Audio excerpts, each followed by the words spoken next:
So first of all, let me thank the organizers for having me.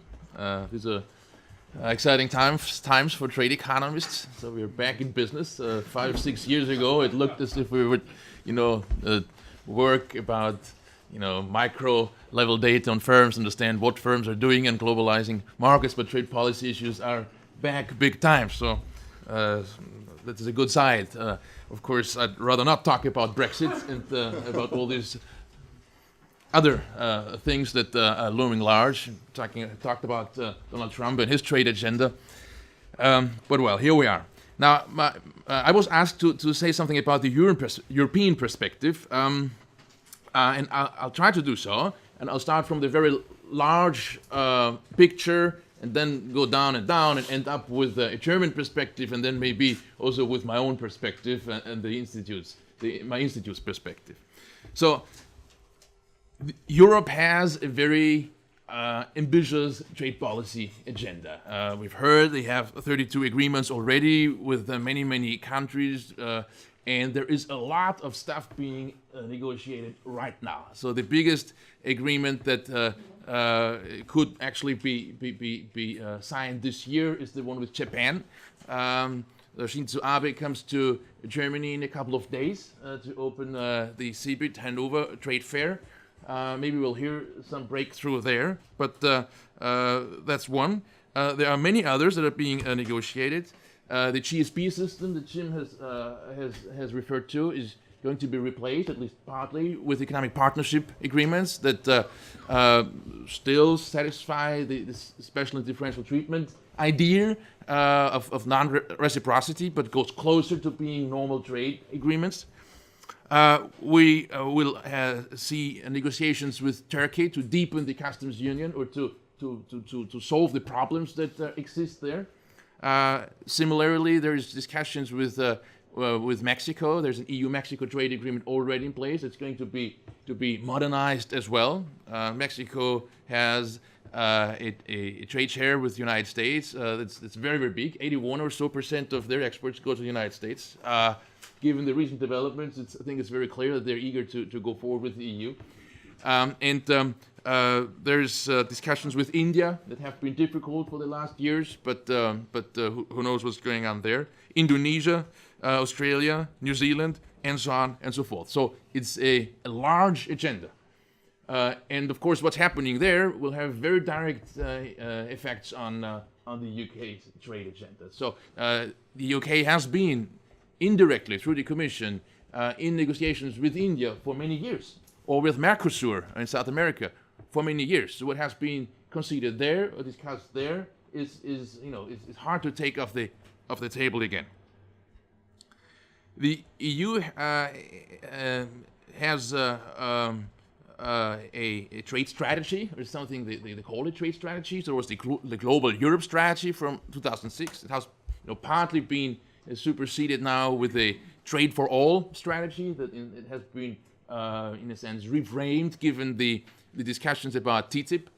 But if you read these documents, you don't learn a lot about the EU's real objectives or priorities in trade agreements.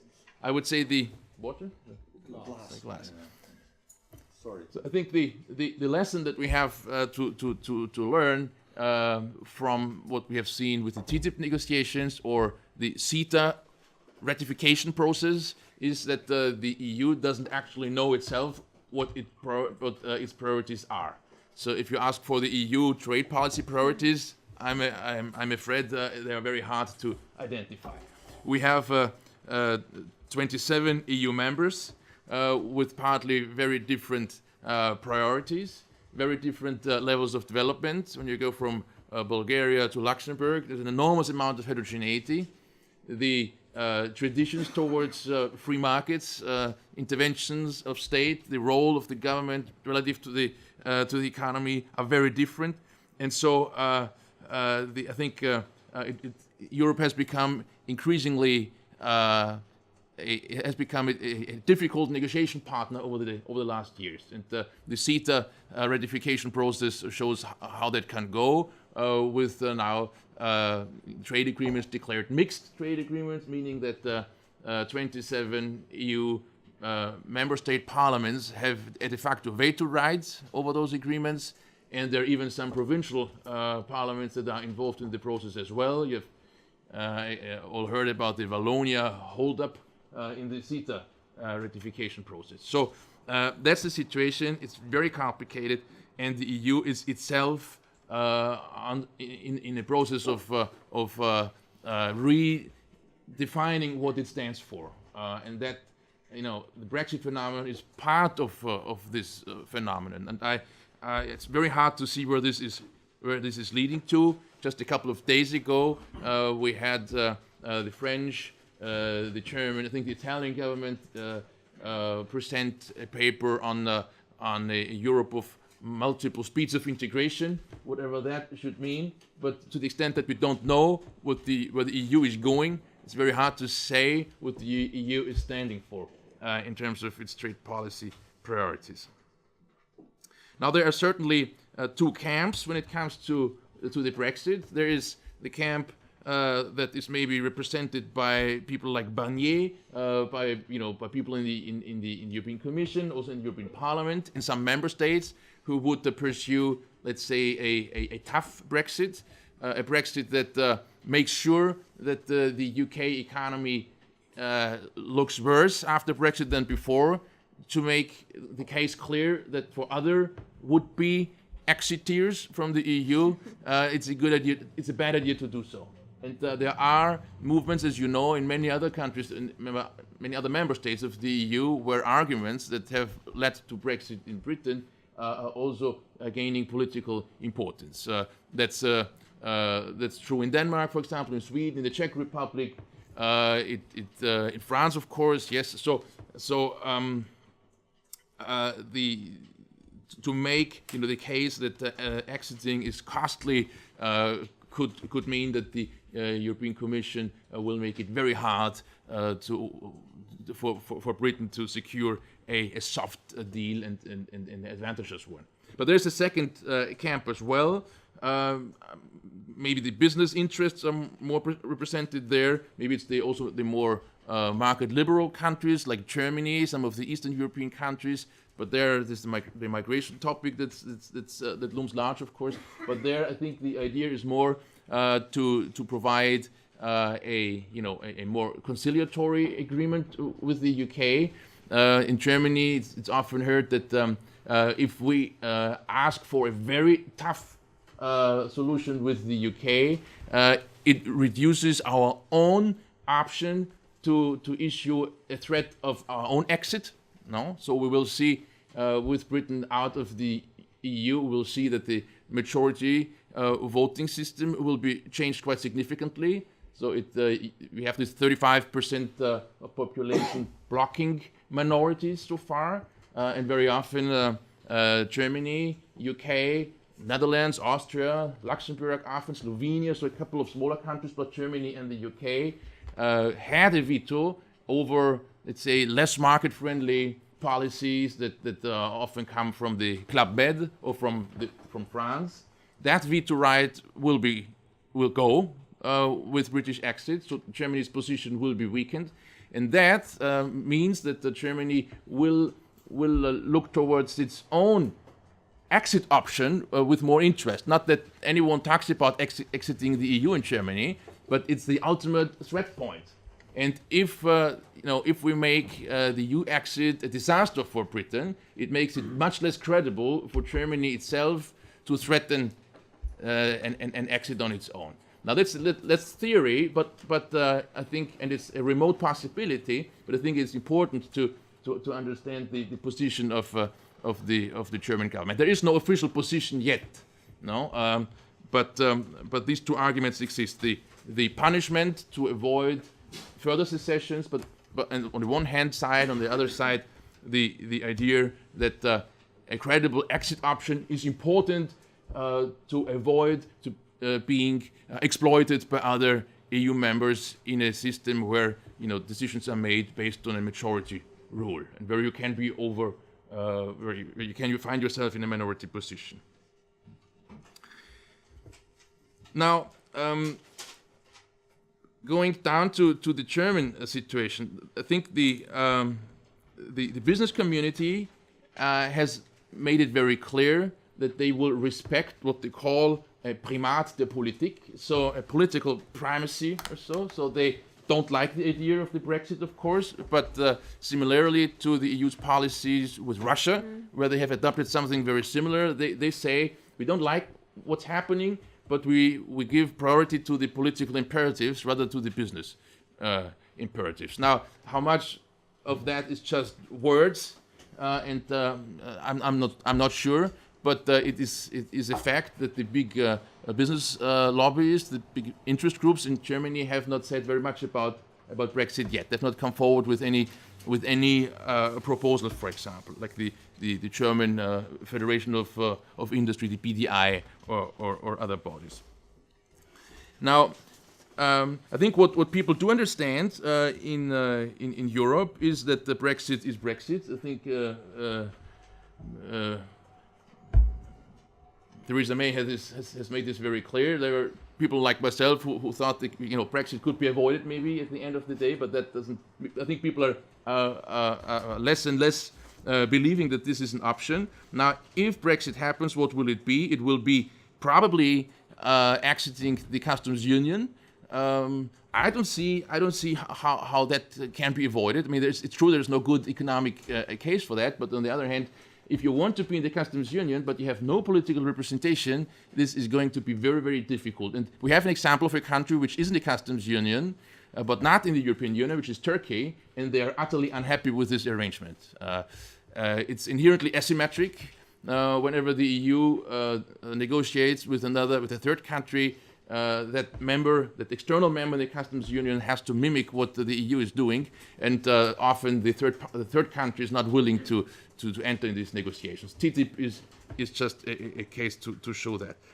The second thing that will happen is probably the exit of the single market because of this country's unwillingness to accept the easy chase decisions, and the third point is of course migration. Now, what is, I think, very important from the German perspective is the customs union. We have talked a little bit already about the rules of origin problem, and I think we here is an area which deserves much more attention and interest in the months and years going forward. And the reason is very much the value-added networks that have been already mentioned. This is something that relies on goods moving back and forth over borders, often multiple times. And if you now enter a situation where you have a free trade agreement with Europe, then you would have to show the origin or prove the origin of a good whenever it crosses the border to qualify for a preferential tariff. Now, we have tons of empirical evidence, a lot of studies that show that this proof of origin is costly. It comes with a lot of red tape. It leads to distortions in the sourcing patterns of firms. So if you need to meet, a 50% value-added content requirement, you might change your supplier to meet this objective. And the important thing to notice here is that in many, many cases, the external tariffs of partners in free trade agreements are actually very, very similar. If they are identical, countries that form an FTA are de facto in a customs union. And so we call this a customs union in disguise, right? Or a camouflaged customs union. And empirically, that is very often the case, in particular if you look at deep and comprehensive FTAs. And it will be automatically the case if the UK is grandfathering its tariff schedules that the EU has in the WTO relative to the other countries. Now, if the external tariffs are the same, economically, there's no reason whatsoever why you should actually demand a proof of origin.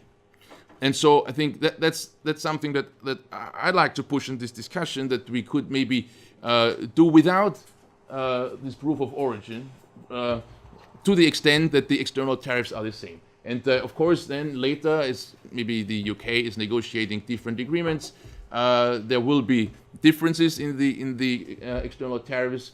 But for the time being, if there are none, no reason to have a proof of origin. The second problem that occurs, of course, once you leave the customs union, is that there are customs controls again. And here too, I think there are many ways of how you could administer this, from complicated, bureaucratic to paperless and more or less automatized. I think there is innovative ideas around that should be used here.